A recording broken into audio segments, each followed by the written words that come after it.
फिर हम बात करेंगे कि यदि हमारे पास समन्वित किसी भी, यदि डेयरी को आज हमें विकसित करना है तो हमें जो प्रोडक्शन है उसको प्रोसेसिंग के साथ जोड़ना बहुत जरूरी है, क्योंकि प्रोसेस प्रोडक्ट की मांग मार्केट में बढ़ रही है और वैल्यू एडिशन से आपका जो प्रॉफिट है वो भी बढ़ता है।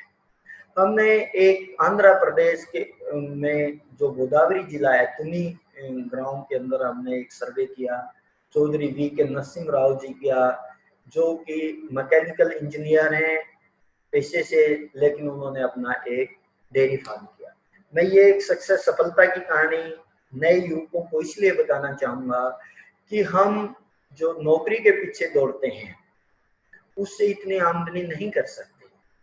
हम यदि अपना व्यवसाय कर सकते हैं, प्रशिक्षण लेकर के यदि हम अपना व्यवसाय शुरू करें, वैज्ञानिक तरीके अपनाएं उसके अंदर, तो हमारा जो लाभ है वो कई गुना बढ़ जाता है। यदि हम इंटीग्रेटेड मॉडल को अपनाएंगे, जैसा कि हम इसमें चर्चा करेंगे, तो निश्चित तौर से हम अपनी आय को दुगना कर सकते हैं। हम ये बताना चाहेंगे कि इस फार्म के अंदर 365 पशु थे जब हमने सर्वे किया, 180 भैंसे और 125 गायें, औसतन दूध उत्पादन 1500 लीटर प्रतिदिन, और इसकी प्रोसेसिंग प्लांट भी था 3500 लीटर का। इन्होंने कुछ अपने कंट्रैक्ट फार्मर्स बनाए हुए हैं, उनको ट्रेनिंग देते हैं, उन्हीं से 2000 लीटर जो है ना दूध खरीदते हैं, जो कि प्रीमियम प्राइस देते हैं। 2 से ₹2.5 इनको मार्केट से ज्यादा प्राइस देकर के वो उनसे दूध खरीदते हैं। फिर जो हमारे पास बायोगैस, गोबर और जो यूरिन है उससे बायोगैस प्लांट बनाया गया है, वर्मी कंपोस्टिंग बनाया गया है। वर्मी कंपोस्टिंग से अपने ही जो कृषि योग्य भूमि है उनके पास 50 एकड़ भूमि है, जिसमें से 10 एकड़ में वो चारा उत्पादन करते हैं। उसके अंदर प्योर ऑर्गेनिक फार्मिंग की जा रही है। ऑर्गेनिक फार्मिंग का आज के दिन भारत सरकार भी और राज्य सरकारें भी इसके ऊपर बहुत बल दे रही है। चारा बनाने की और कंपोजिट फीड बनाने की भी उन्होंने अपने प्लांट है। फार्म उनके पास 5 एकड़ है। आप देख पा रहे हैं कि दूध को वो प्रोसेस करके घी, दही, बटर, मिल्क, पनीर, खोआ आदि बनाते हैं और अपने ही रिटेल के अंदर से उसको बेचते हैं। मधुर ब्रांड उन्होंने एक ब्रांड बनाया है और उसी के नाम से वो बिकता है। पूरा तुनी के आसपास जो गोदावरी, ईस्ट गोदावरी डिस्ट्रिक्ट है उसके अंदर बहुत मशहूर है। अब उत्पादन जो आपका बाई प्रोडक्ट है, मैंने जैसे कि कहा कि यदि आप इसको ज्यादा सफल बनाना चाहते हैं तो बाई प्रोडक्ट का उपयोग करना बहुत जरूरी है। गोबर, मूत्र आदि जो बहुत काम की है, कृषि के लिए बहुत उपयोगी है और इससे बायोगैस भी बनती है। बायोगैस से हम कुकिंग गैस के रूप में भी काम ले सकते हैं और इससे बिजली भी उत्पन्न हो जाती है। जनरेटर लगाए हुए हैं, उनसे ये बिजली उत्पन्न करते हैं, उसी बिजली को प्रोसेसिंग प्लांट के अंदर प्रयोग में लाया जाता है। इसको अपने खेत में वो चारा उगाते हैं, नेपियर ग्रास, मक्का इत्यादि, और वो ताजा चारा बहुत खिलाते हैं और कुछ वो साइलेज में भी अपने चारे को परिवर्तित करते हैं और इसके ढेर बना करके, साइलेज बना करके पूरे वर्ष का पूरा चारा अपने ही खेत में पैदा करते हैं और वहीं से वहां अपने पशु को खिलाते हैं। आप ये जो चित्र मैं दिखा रहा हूं यहाँ पर, एकीकृत डेयरी फार्म, इसके अंदर मैं आपको बताना चाहूंगा कि गोबर और मूत्र की एक भी बूंद बिना वैल्यू एडिशन के खेत से बाहर नहीं जाती है। डेयरी फार्म से जितना भी गोबर व मूत्र एकत्रित होता है वो डाइसेक्टर में जाता है। डाइसेक्टर से बायोगैस बनती है। बायोगैस कुकिंग गैस के रूप में भी प्रयोग की जा रही है। उससे विद्युत बना करके प्रसंस्करण इकाई को दिया जा रहा है।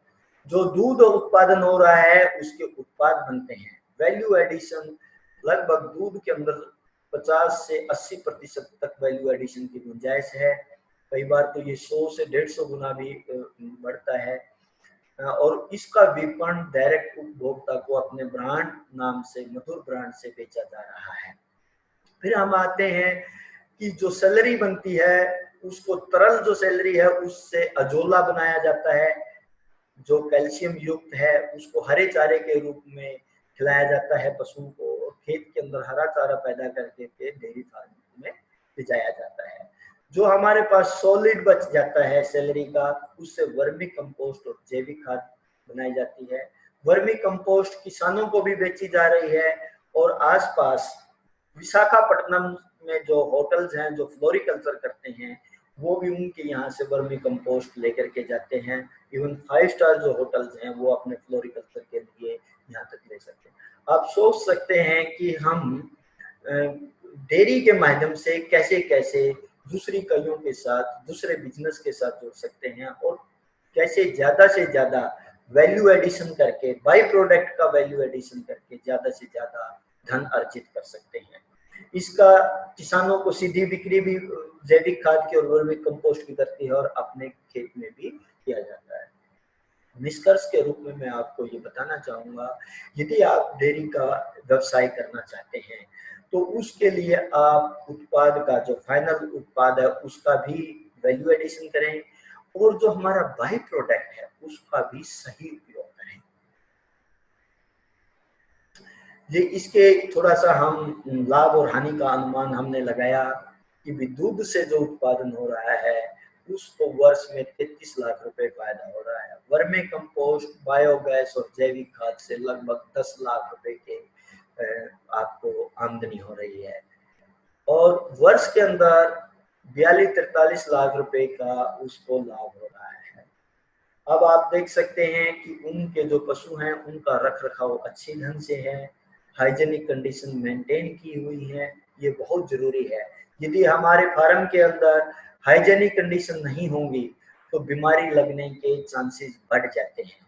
हमें यदि हम उनको संतुलित आहार नहीं देंगे, एक तो उत्पादकता घटेगी, दूसरा पशु कमजोर हो जाएगा, पशु को बीमारी लग जाएगी, और अगले ब्याह में जब हम उसको बेचना चाहेंगे तो बाजार में उसका मूल्य भी हमें कम मिलेगा।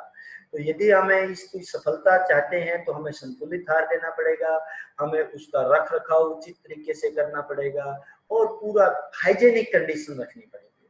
और हाइजेनिक कंडीशन रखने से मैं आपको एक बात और बताता हूँ कि जो हमारे उपभोक्ता हैं वो हमसे सीधे तौर पे जुड़ना चाहते हैं, वो फार्म पे विजिट करके हमारे फार्म पे विजिट करते हैं, और हमारे जो दूध है उस दूध का अधिक मूल्य भी देना पसंद करते हैं। दूसरा जो मुख्य रूप से बात ये आती है कि आज के दिन एक बड़ा चर्चा में विषय है कि हमारी जो कॉस्ट है वो बढ़ती जा रही है, और यदि मैं कहूं तो 70% कॉस्ट जो है वो चारे की आती है। हरा चारा हो या सूखा चारा हो या इंग्रेडिएंट्स कंपोजिट फीड हो, यदि चारे को आप अपना ही मिशन बना करके अपना चारा यूनिट घर की जो आपकी फसलें हैं उनका बना करके खिलाया जाए तो इससे हम थोड़ी सी कॉस्ट को कम कर सकते हैं। फिर वैल्यू एडिशन के लिए आपका प्रोसेसिंग, यहाँ पर 3,500 प्रतिदिन कैपेसिटी का जो प्रोसेसिंग प्लांट है, फिर उसकी पैकिंग पैकेजिंग करके मार्केट में बेचा जा रहा है। पैकिंग पैकेजिंग दो तरीके से हम दूध को बाजार में बेच सकते हैं, एक तो खुला भी बेच सकते हैं, उसका कोई प्रोडक्ट बना करके बेच सकते हैं, या हम दूध को पाश्चराइज्ड करके उसको पैकिंग में बेचें। आज के दिन जो पैक्ड दूध है वो बहुत बिक रहा है क्योंकि लोग इस पे ट्रस्ट करते हैं। बीच के अंदर यदि आप डिस्टेंट मार्केटिंग कर रहे हैं तो उसके अंदर कोई मिलावट की संभावना नहीं रहती है। तो पैकिंग ब्रांडिंग का भी मार्केटिंग के अंदर बहुत बड़ा रोल है। आपकी ब्रांडिंग करना और पैकेजिंग करना, इससे आपका जो मार्केट कैप्चर ज्यादा अच्छे से कर सकते हैं। इवन मैं अभी सुन रहा था जो अमूल के चेयरमैन हैं वो कह रहे थे, सोडी साहब, कि हमारा जो अमूल का उत्पाद है कोविड-19 के दौरान बढ़ा है, सेल बढ़ी है, क्योंकि लोग पैकेट का दूध पसंद करते हैं। इससे जो आपका इन्फेक्शन के चांस है, क्योंकि हम पैकेट को धो सकते हैं अच्छे से, वो कम हो जाता है। तो इसलिए जो नए नए इनोवेटिव तरीके हैं हमें मार्केटिंग में वो अपनाने चाहिए। आप यहाँ देख रहे हैं कि बायोगैस के प्लांट, जो ये बायोगैस बनाई जा रही है, इससे वर्मी कंपोस्ट के पिक भी हैं और वर्मी कंपोस्ट को भी बेचा जा रहा है। हमें ये देखना होगा कि हम अपने बाई प्रोडक्ट को कैसे इसके अंदर वैल्यू ऐड करें और कहाँ पर इसको बेचें, क्योंकि हमें उपभोक्ता कौन है उसको देखना बहुत जरूरी है। मार्केट को समझना, चाहे वो मेन प्रोडक्ट हो चाहे बाई प्रोडक्ट हो, मार्केट का ज्ञान लेना अति आवश्यक है। जैसा कि मैंने कहा कि ये बहुत बड़ी फर्म है और ये हमारे किसान भाइयों से जुड़े हुए हैं, किसानों को ट्रेनिंग भी देते हैं और इनको कई बार सम्मानित किया गया है, राज्य सरकार द्वारा भी किया गया है और जो हमारा नाबार्ड बैंक है उसने भी इनको सम्मानित किया है कई बार, जो इसको बेस्ट डेयरी फार्म का अवार्ड भी मिला हुआ है। और ये युवाओं को प्रशिक्षण देते हैं, 350 ग्रामीण युवाओं को प्रशिक्षण दिया है। मैं ये बताना चाहूंगा कि प्रशिक्षण लेना बहुत जरूरी है, क्योंकि छोटी छोटी बातें हैं कि अच्छे तरीके से हमें अपने पशुओं को कैसे रखना है, ब्याने के समय उसको कैसे रखना है, फिर उसका सूखाकरण कैसे करना है, उचित जो चारा कितना खिलाना है और दोहना कैसे है, दूध की निकालने की कौन सी विधि का आपने प्रयोग करना है। ये सारी चीजें हम 10 से 15 दिन के प्रशिक्षण में बड़ी आसानी से सीख जाते हैं। हमारे यहाँ एनडीआरआई में टीबीआई एक यूनिट है, बीपीडी जिसको कहते हैं, बिजनेस डेवलपमेंट इंक्यूबेशन सेंटर है यहाँ पर, जो समय समय पर प्रशिक्षण करवाता है। वर्तमान में यह प्रशिक्षण स्थगित किया हुआ है क्योंकि कोविड-19 पेंडेमिक की वजह से, लेकिन हम समय समय पर प्रशिक्षण देते हैं। ये आप प्रशिक्षण ले सकते हैं। ये इस प्रकार के प्रशिक्षण आप अपने राज्यों में जो एग्रीकल्चर यूनिवर्सिटी है, वेटरनरी यूनिवर्सिटी है, उनके यहाँ भी कर सकते हैं। और यदि कोई अच्छा फार्म है, डेयरी फार्म है, आप उस पे विजिट कर सकते हैं, वहां से भी प्रशिक्षण ले सकते हैं। प्रशिक्षण लेकर के यदि आप अपना कारोबार, ये जो डेयरी का व्यवसाय शुरू करते हैं, तो उससे आप दो प्रकार से लाभान्वित हो सकते हैं। एक तो आप अपना कॉस्ट जो है उसको कम कर सकते हैं, दूसरा उत्पादन बढ़ा सकते हैं और आप अच्छे तरीके से, तीसरा जो पॉइंट ये है कि अच्छे तरीके से आप मार्केट के साथ जुड़ सकते हैं। अब मैं ये बताना चाहूंगा कि बहुत सारे किसान भाई या पशुपालक अपने व्यवसाय में रिकॉर्ड नहीं रखते हैं। रिकॉर्ड रखना बहुत आवश्यक है। रिकॉर्ड रखने से हमें ये पता लग जाता है कि हमारी कहाँ पर कमियां थी, खर्च कहाँ बढ़ रहा है, कौन सा ऐसा एरिया है जहां पर हम खर्च को कम कर सकते हैं। और हम अपने पशु के स्वास्थ्य के लिए भी रिकॉर्ड रखना चाहिए कि हमारे पशुओं को टीकाकरण कब हुआ, इसको कीड़े मार दवाई कब देनी है और इसका स्वास्थ्य कैसा है, कितनी बार हमारे को बुखार हुआ है, कब एआई लगवानी है, आर्टिफिशियल इंसेमिनेशन के बारे में उसका भी रिकॉर्ड रखना चाहिए। आहार रजिस्टर बनाएं, गौ समूह का रिकॉर्ड रखें। और एक इसके अंदर जब भी आप डेयरी पालन करें, एक बहुत इंपॉर्टेंट बात यह है कि मार्केट को देखते हुए आपको प्रोडक्शन साइकिल को सेट करना है। पूरे वर्ष आपकी पैदावार होनी चाहिए। आपको ये देखना है कि किस समय पर हमारी गाय या भैंस जो वो दुधारू है होगी, नए ब्यात में कब आएगी, इसका साइकिल मेंटेन करने से हम अपने जो उपभोक्ता कंज्यूमर हैं उनको रेगुलर सप्लाई कर सकते हैं। यदि हम अपना रेगुलर सप्लाई रखेंगे तो हमारा जो कंज्यूमर है वो हमसे जुड़ा रहेगा, अन्यथा वो एक बार टूट जाता है, मार्केट में चला जाता है, तो फिर हमसे उसका लिंक टूट जाता है और वो हम उसको वापस लेकर के आने में कई बार कठिनाई का सामना करना पड़ता है। खेती का रजिस्टर होना चाहिए, स्टोर में हमारे उपकरण कितने हैं उसका भी एक रजिस्टर बनाना चाहिए, मजदूरी लागत के लिए भी एक रजिस्टर हो, और फिर फाइनली एक व्यय का रजिस्टर होना चाहिए ताकि भी हमारा इकाई, प्रत्येक इकाई के अनुसार कितना खर्च आता है, जिसको यूनिट ऑपरेशन कहते हैं, यूनिट ऑपरेशन के अनुसार कितनी कॉस्ट लगती है और हमारे को कितना लाभ मिलता है। अब हम बात करेंगे कि मार्केटिंग में कोई भी व्यवसाय वो सफल जब तक नहीं हो सकता जब तक उसकी उचित मार्केट नहीं हो। तो हमें पहले मार्केट का अनुमान लगाना पड़ेगा कि हमारा उपभोक्ता कहाँ है।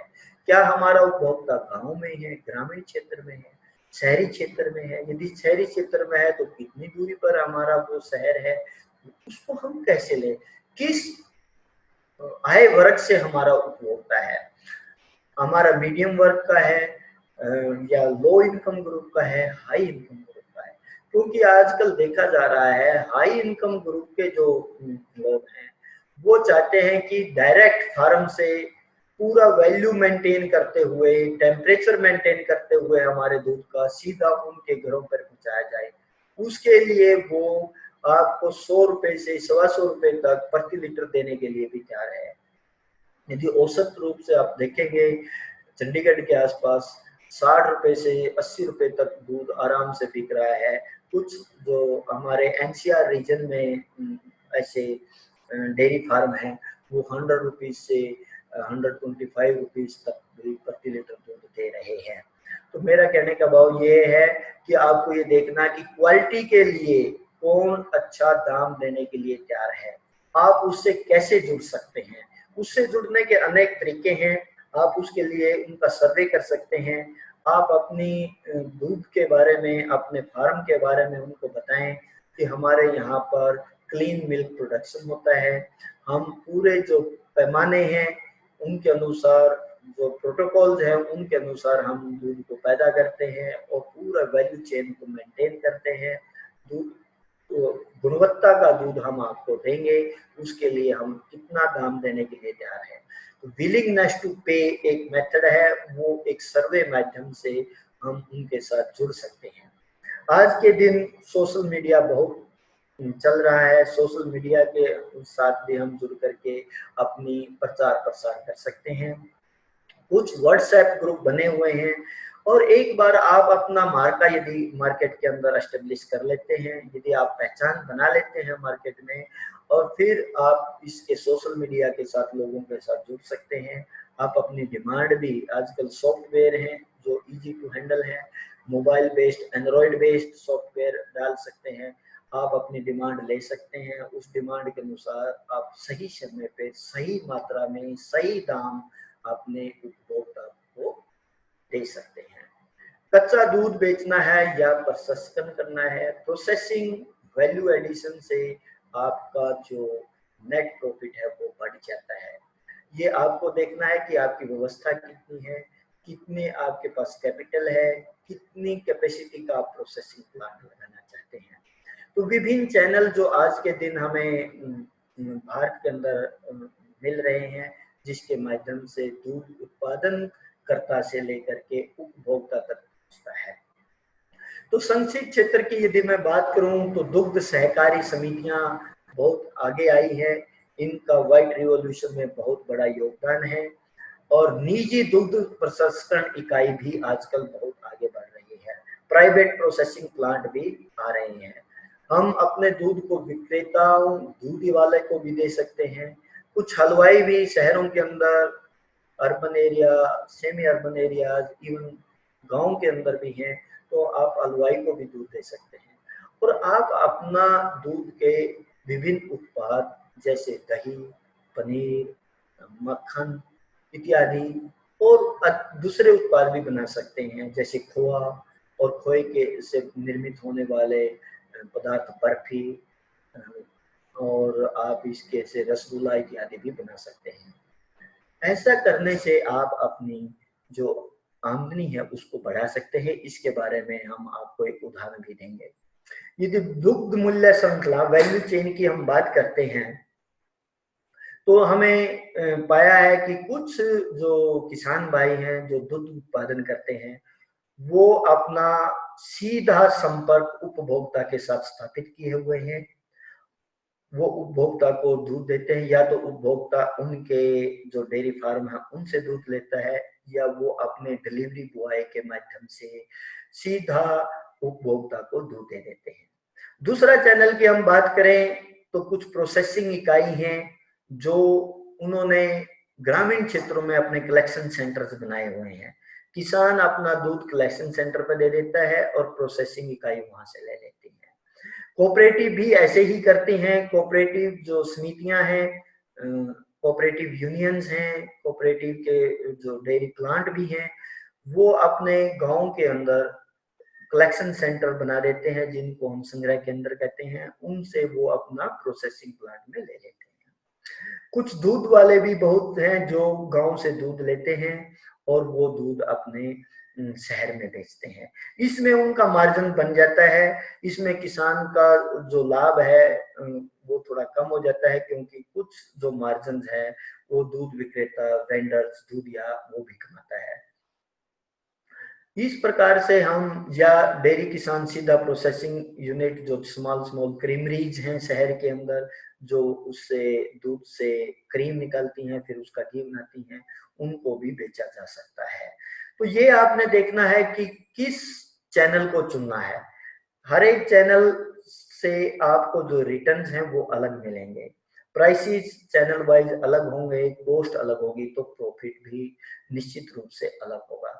जहां आपको ज्यादा प्रॉफिट मिल रहा है उस चैनल को आप चुन सकते हैं।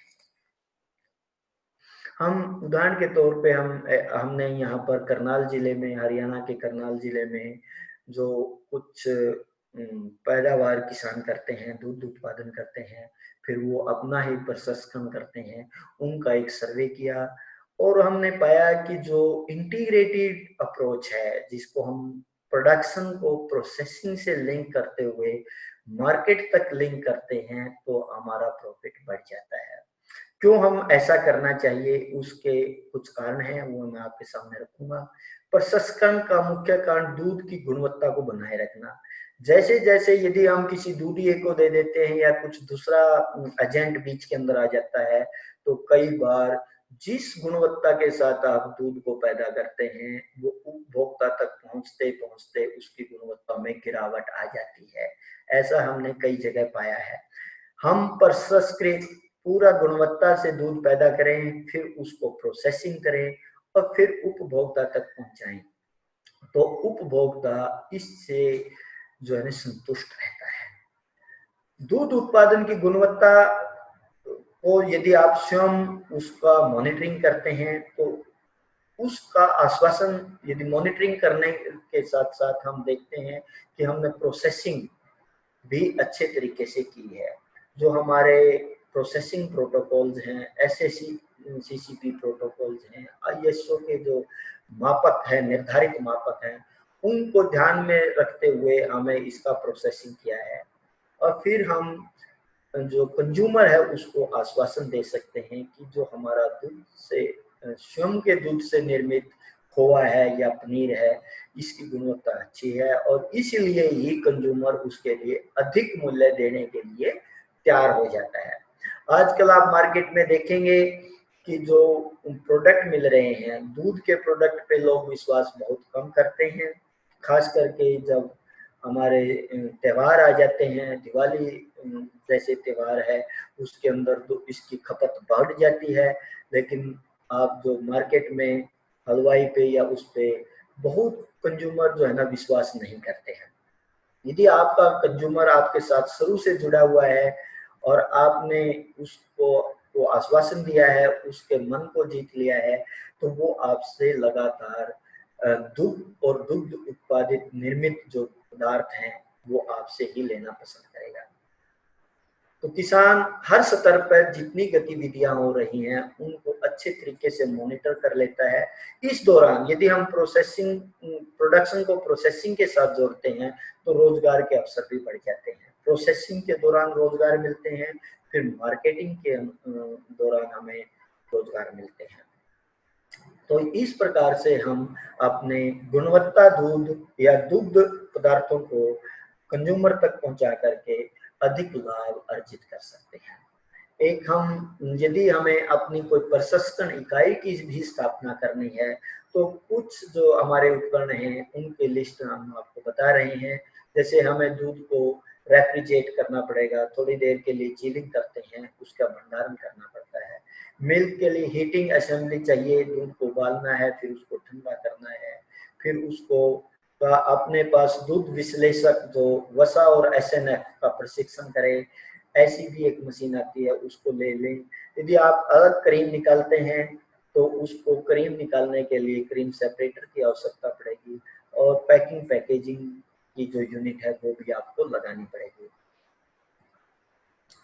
फिर हमने एक उत्पादन जो करती हैं इकाइयां और उसका प्रसंस्करण करके तरल दूध के ही माध्यम में दूध को लिया, उसको ठंडा किया, उसका चिलिंग के बाद थोड़ा सा पैकेट बनाए, चिलिंग करने के बाद गर्म किया, गर्म के बाद चिलिंग किया, चिलिंग के बाद पैकिंग की और फिर उसको उपभोक्ता तक पहुंचाई। इसकी ये जो पूरी प्रणाली के अंदर कहाँ किस इकाई में कितनी लागत आती है और फिर कितना मुनाफा रहता है, उसका हमने एक आंकलन किया जो मैं आपको प्रस्तुत कर रहा हूँ।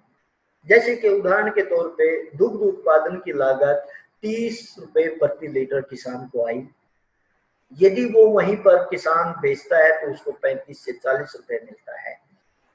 उसने उस दूध को इकट्ठा किया, अपने यहाँ पर यूनिट में लेकर के आया तो रिसेप्शन कॉस्ट में 25 पैसा लगा। फिर इससे जो आपकी प्रोसेसिंग यूनिट है वहां लेकर के गया, इसके दौरान उसमें कुछ लागत आई, लेबर भी लगी और ट्रांसपोर्ट भी लगा। लगभग 1 रुपया 1.25 रुपया जो है ना ट्रांसपोर्ट परिवहन की लागत आई और 21 पैसे लेबर की लागत आई। फिर उसको ठंडा किया, ठंडा करने में 68 पैसे प्रति लीटर की लागत आई। वहां पर जो लेबर लगी हुई है उसका भी 2 रुपये 30 पैसे लागत आई। फिर इसको गर्म करने के लिए जो ईंधन की आवश्यकता हुई उसका हमने देखा कि 1 रुपए के आसपास जो है ना इसकी लागत आती है और हमने उसकी जितनी भी मशीनरी है उसका डेप्रिसिएशन वगैरह निकाला तो 2 रुपए तक उसका डेप्रिसिएशन भी आया। मिसलेनियस कॉस्ट जो अन्य खर्चे हैं बिजली इत्यादि के वो भी हमने लगाए, तो ये मिला करके हमारे पास टोटल जो खर्च आया वो 11 रुपए के आसपास बन गया। तो अभी हमने देखा कि उसको लाभ कितना हो रहा है। पैकिंग करने में 50 पैसे प्रति लीटर के हिसाब से तो पैकेजिंग का खर्च आता है।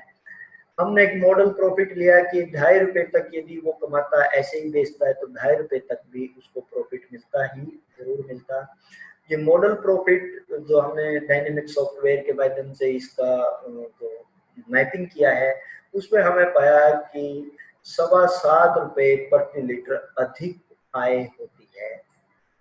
यदि आप 100 लीटर का डेली दूध पैदा करते हैं तो 700 रुपए अधिक आय आपको मिलेगी यदि आप दूध को गर्म करके फिर उसको ठंडा करके फिर उसको पैकेट में बना करके पूरी चेन को मेंटेन करते हुए कंज्यूमर तक पहुंचाते हैं तो इससे हमें लाभ अधिक मिलता है। इसमें कुछ पदार्थ उत्पाद भी बनाए गए दूध से, पनीर, दही, घी और जो लूज है पाश्चराइज्ड मिल्क या पैकेट मिल्क। इसमें हम देखेंगे तो उत्पादन में लाभ यदि पनीर बनाते हैं तो 23 रुपए प्रति किलोग्राम पनीर का से फायदा हो रहा है। दही बनाते हैं तो दही से 15 रुपए प्रति किलोग्राम फायदा हो रहा है। घी बनाते हैं तो घी से 55 रुपए प्रति किलोग्राम घी फायदा हो रहा है और दूध को यदि हम बेचते हैं पैकेट में तो 5 रुपए प्रति लीटर के हिसाब से फायदा हो रहा है। इनका हम सीधे तौर पर कंपैरिजन नहीं कर सकते क्योंकि घी बनाने में ज्यादा दूध की आवश्यकता होती है। यदि मैं इसकी तुलनात्मक बात करूं तो सबसे ज्यादा फायदा दही बनाने में है। जो ज्यादा परसेंटेज लाभ है वो दही बनाने में ज्यादा है, फिर पनीर, फिर घी बनाने में कम है। और जो तरल रूप में बेच रहे हैं पैकेट बना करके उससे 5 रुपए अधिक, लगभग औसतन 5 रुपए से 7 रुपए 7.25 रुपए तक फायदा हो रहा है। तो अब हम कुछ अभी डेयरी उद्यमिता की बात कर रहे हैं, सेल्फ एंटरप्रेन्योरशिप की बात कर रहे हैं, तो इसमें राष्ट्रीय कृषि एवं ग्रामीण विकास बैंकों की भी योजनाएं हैं। योजना का जो मुख्य उद्देश्य है वो आधुनिक डेयरी फार्म की स्थापना करना है। स्टार्टअप की आज प्रधानमंत्री का भी सपना है कि देश के अंदर अधिक से अधिक स्टार्टअप आए, हमारा देश आत्मनिर्भर हो, हम यहाँ पर रोजगार और आय के जो साधन है अधिक से अधिक जुटा पाए। तो इसी दिशा में राष्ट्रीय कृषि एवं ग्रामीण विकास बैंक द्वारा भी डेयरी में उद्यमिता विकास योजना लाई गई है। इसमें एक तो क्लीन मिल्क प्रोडक्शन, स्वच्छ दूध उत्पादन के लिए आधुनिक डेयरी फार्मों की स्थापना को बढ़ावा दिया जा रहा है। बछड़ा पालन को प्रोत्साहित किया जा रहा है। प्रोजनी स्टॉक जो है, अच्छी नस्ल की जो स्टॉक हैं उनको ज्यादा से ज्यादा बढ़ावा दिया जा रहा है। जो अनऑर्गेनाइज सेक्टर है उसको रचनात्मक परिवर्तन लाने की जरूरत है। तो ग्रामीण स्तर पर दूध का प्रारंभिक प्रसंस्करण, जैसा कि हमने कहा कि प्राइमरी प्रोसेसिंग, दूध को गर्म करना, उसको ठंडा करना ताकि वो खराब ना हो, उसकी जो प्राइमरी प्रोसेसिंग है वो गांव के स्तर पर ही की जाए। तो इस प्रकार की यूनिट वहां पर गांव में ही लगाई जा सकती हैं। व्यावसायिक पैमाने पर दूध को संभालने के लिए गुणवत्ता और प्रारंभिक तकनीक को अपग्रेड करना, जो हमारे पास टेक्नोलॉजी है उसको अपग्रेडेशन करना और गुणवत्ता को बनाए रखना। पूरी वैल्यू चेन के अंदर पैदावार करने से लेकर के उपभोक्ता तक पहुंचाने में हमारा दूध या दूध उत्पाद की गुणवत्ता को बनाए रखना बहुत आवश्यक है। और स्वयं रोजगार पैदा करना, जो असंगठित क्षेत्र है, जो अनऑर्गेनाइज क्षेत्र है, उसके अंदर सेल्फ एम्प्लॉयमेंट इसका मुख्य उद्देश्य है। इस जो परियोजना है उसका हिमाचल प्रदेश द्वारा भी लाभ उठाया जा रहा है। ये दुग्ध गंगा योजना के नाम से है, जो कि 25 सितंबर 2009 में यहाँ पर हिमाचल प्रदेश के अंदर लॉन्च की गई थी। इसके अंतर्गत जो स्मॉल डेयरी यूनिट्स हैं, 2 से 10 पशु जो रखते हैं, उसको बैंक से लोन लेने का प्रावधान है। इसमें 6 लाख से 10 लाख रुपए तक का लोन आपको मिल सकता है। 2 से 10 पशुओं पर 6 लाख रुपए से 10 लाख रुपए तक का लोन ले सकते हैं। और यदि आपने प्रोसेसिंग करनी है, गांव के अंदर बल्क मिल्क कूलिंग यूनिट लगानी है, तो उसके लिए 20 लाख रुपए का प्रावधान है। प्रोसेसिंग इक्विपमेंट के लिए 13.2 लाख रुपए का प्रावधान है।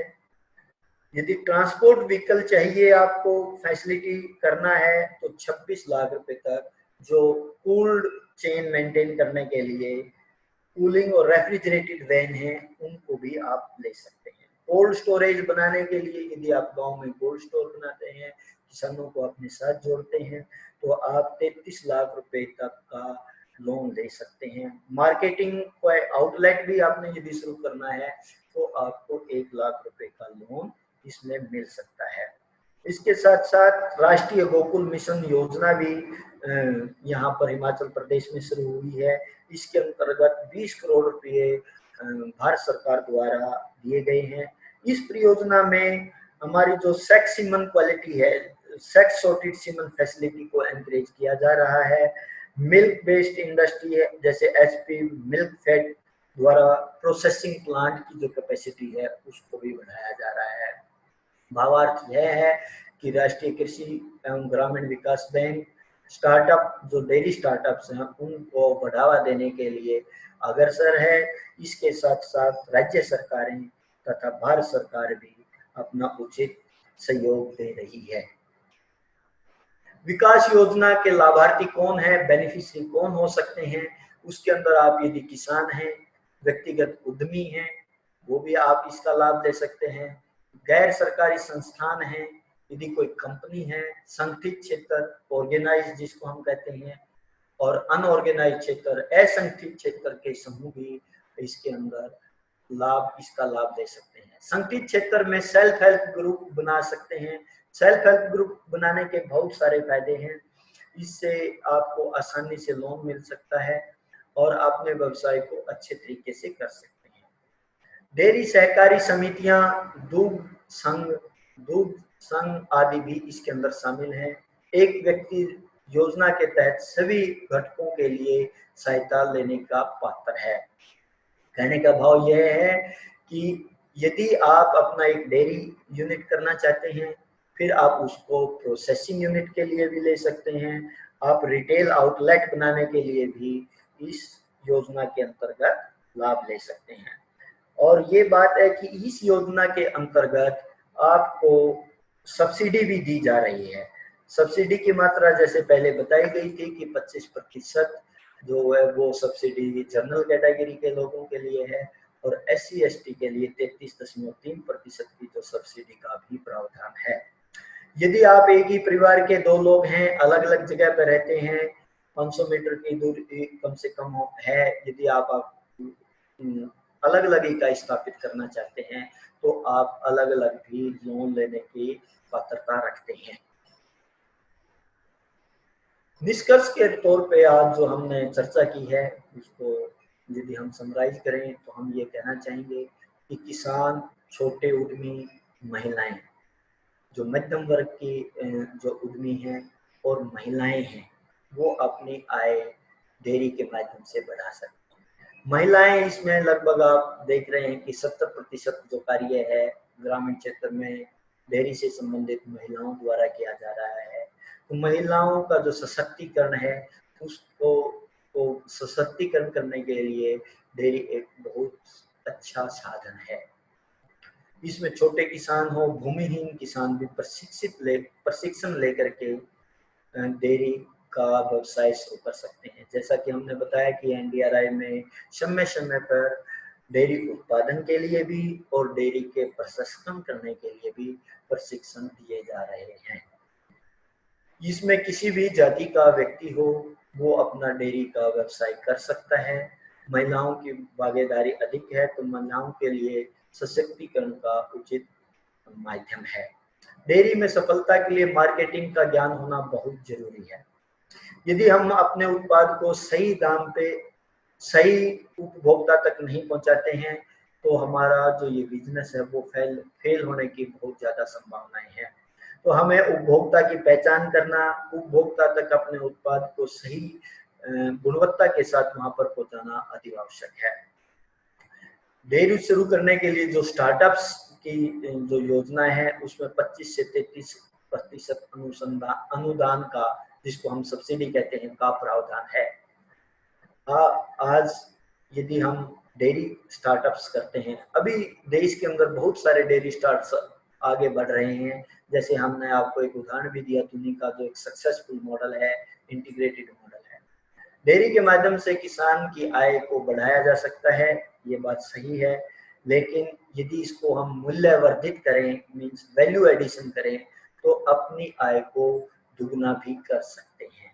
क्योंकि आज के दिन जो दुग्ध से निर्मित पदार्थ हैं, जो उत्पाद हैं, उनके बारे में जागरूकता बढ़ रही है, जैसे दही, पनीर इत्यादि की, और उसकी मांग भी लगातार बढ़ रही है, क्योंकि इस विषय में लोगों की जो जानकारियां हैं वो भी बढ़ रही हैं और बाजार भी बढ़ रहा है अच्छे से, और इसके साथ साथ लोगों की जो क्रय करने की पावर है, जिसको परचेजिंग पावर कहते हैं, वो भी बढ़ रही है। यदि हम अपने दूध को